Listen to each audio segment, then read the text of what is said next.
Hello and welcome to your next history lesson. Today's history lesson is the beginning of a new unit all about the age of exploration. And today we are answering the question, why did the Spanish explore the Americas? First of all, some vocabulary. The first vocabulary word is Europe. Europe is a continent bordered by the Arctic Ocean to the north, the Atlantic Ocean to the west, the Mediterranean Sea to the south, and Asia to the east. And here is Europe on a map right here. See what I'm circling? This is Europe on a map. And just to show you where it is in relation to the rest of the world, here's a map of the entire world. We are not actually shown on this map because we're all the way over on the western side of the United States, which is being cut off. But if you could just go over this way just a little bit more, my mouse can't get over there. That's where we are. And Europe, I'm circling Europe on this map right here. Okay, that's where Europe is. Next word, the Middle East. It's a transcontinental region. That means it's a region that's on more than one continent. That generally includes Western Asia, all of Egypt, and Turkey. And this right here, this part that's a lighter tan than the rest of the map. This is what is generally considered the Middle East. And to show you where it is on a larger map that shows the entire world, it's this area right here. Okay, so that's what the Middle East is. More vocabulary.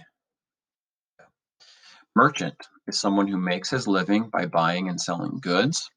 The Mediterranean Sea is a large inland sea between southern Europe, North Africa, and Southwest Asia. And this is where the Mediterranean Sea is on a map.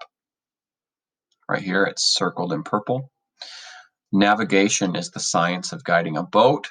A colony is a group of people from one country who build a settlement in another territory or land. Just a few more vocab words here. Pilgrimage, a journey, especially a long one, made to some sacred place as an act of religious devotion. So that word sacred means it's considered holy by religious people, especially by Christians. And so a pilgrimage is basically, especially within Christianity, is when religious people take a trip or a journey to a place that has special religious significance. So Christians might take a journey to a place where a famous Christian martyr was killed for the faith, or where Jesus died on the cross, or something like that. That's a pilgrimage. Middle Ages, the period of European history from the fall of the Roman Empire in the West, that's the 5th century, to the fall of Constantinople. So that's basically from the 400s to the mid 1400s AD. West, and then East Indies, the islands off of Southeast Asia. So this is a close-up of the East Indies. And then on this map, they're in bright orange. You can see where they are in relation to the rest of the world. So we are all the way over here, and the East Indies are all the way over here. Remember, Europe is right here, and the Middle East is this area right here. Okay.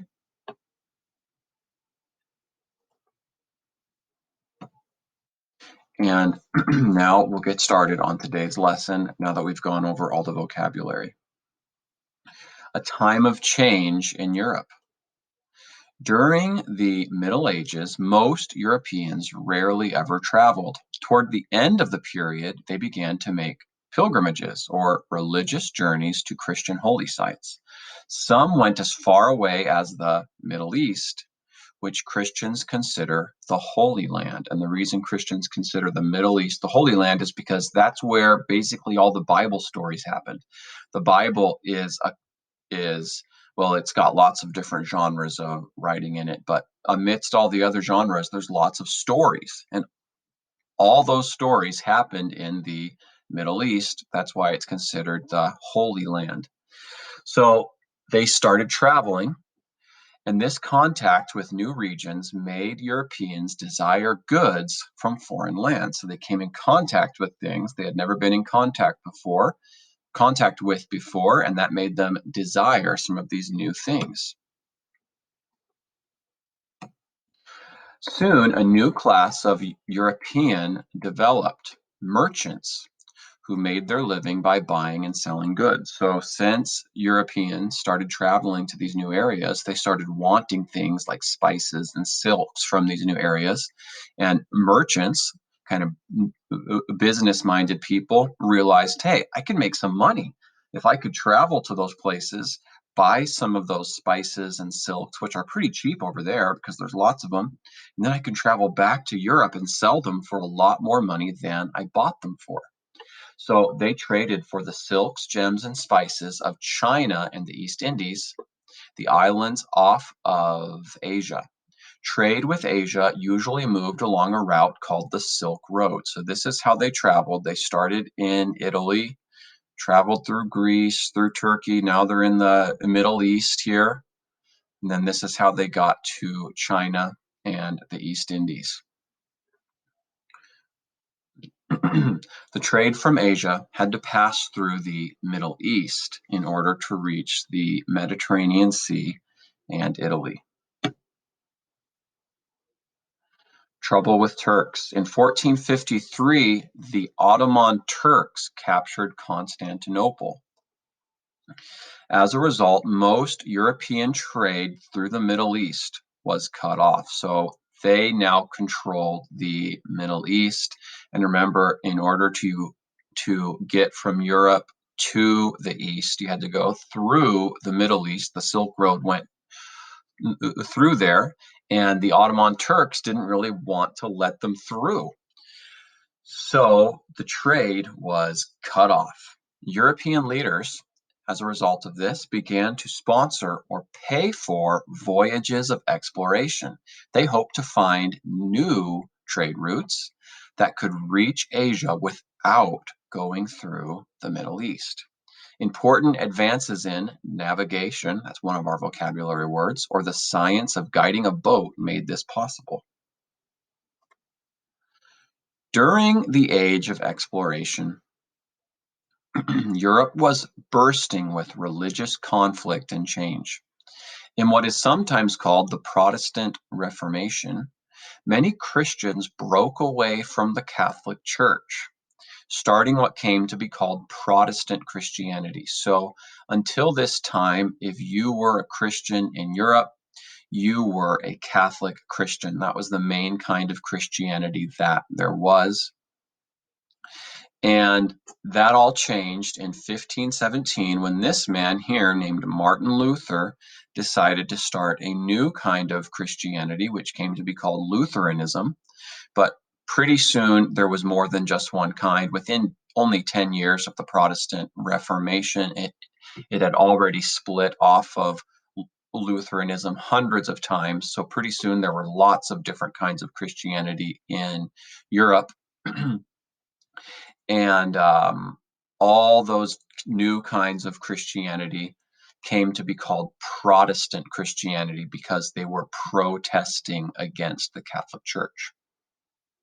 Now, most Europeans preferred to stay Catholic, and they began what is called the Counter Reformation. So the word counter basically means against.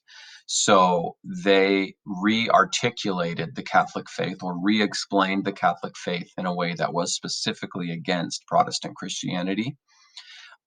This map shows in the year 1600 what the religious climate of Europe looked like.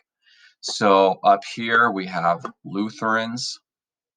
Over here we have Anglicans, Calvinists. Those are all different kinds of Protestants. This brown area is still mainly Roman Catholic, but with Protestant minorities. That means there's Protestants who live there, but they're not most of the people. And then white is all stayed Roman Catholic. And over here in the orange, we have Islamic lands, Muslim lands, and this pink area is Orthodox Christianity. So until 1517, all of this area, except for what's orange and pink, would have all been Roman Catholic. So even though there were lots of different kingdoms within Europe at the time, they all had one faith. They all practiced Christianity in the same way, and they were all and they all had fidelity to the Pope.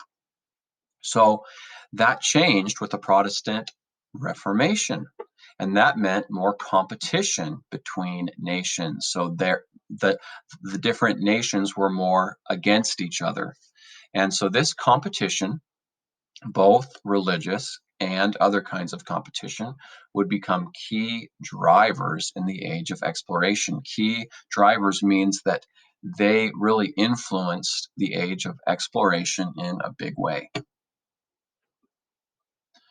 Okay, a sea route to the Indies. By the late 1400s, Europeans knew that China and the islands off of Southeast Asia held great riches. Explorers from Portugal began trying to reach these islands. They wanted to sail around the southern tip of Africa and then across the Indian Ocean. So that was one idea. But Christopher Columbus, a sailor from Genoa, Italy, he had a different idea. He believed that he could reach the East Indies more quickly by sailing west across the Atlantic Ocean. He thought, hey, since the world is round, I can reach the east by sailing west, just go around the whole world. He did not know, first of all, he didn't know how large the Earth is, but also he didn't know that the North and South American continents would get in his way. He persuaded King Ferdinand and Queen Isabella of Spain to pay for his voyage. On August 3rd, 1492, Christopher Columbus sailed from Spain with 3 ships, the Nina, the Pinta, and the Santa Maria. For weeks, the ships traveled across unknown waters. Imagine what that must have been like, sailing in a place where no one had ever sailed before and not really knowing how long you'd be sailing for. Finally, on October 12th, the lookout spotted land. Columbus called the island he reached San Salvador. Columbus and his crew were greeted by a native people called the Taino. On his first voyage, Columbus sailed to several neighboring islands as well. Claiming the islands for Spain, he reported his discoveries to King Ferdinand and Queen Isabella when he returned home. The king and queen sent him back on a second voyage to extend Spanish claims. This time, he brought enough settlers and supplies to establish a Spanish colony on the island he named Hispaniola, if I can say it. In all, Columbus made 4 voyages to the area. Other explorers soon followed. And that is your history lesson for the day. Make sure you click on the assignment that is below this video and carefully answer the questions. All of the answers are in this slideshow, so they'll all be found in this video lesson. All right, catch you guys next time.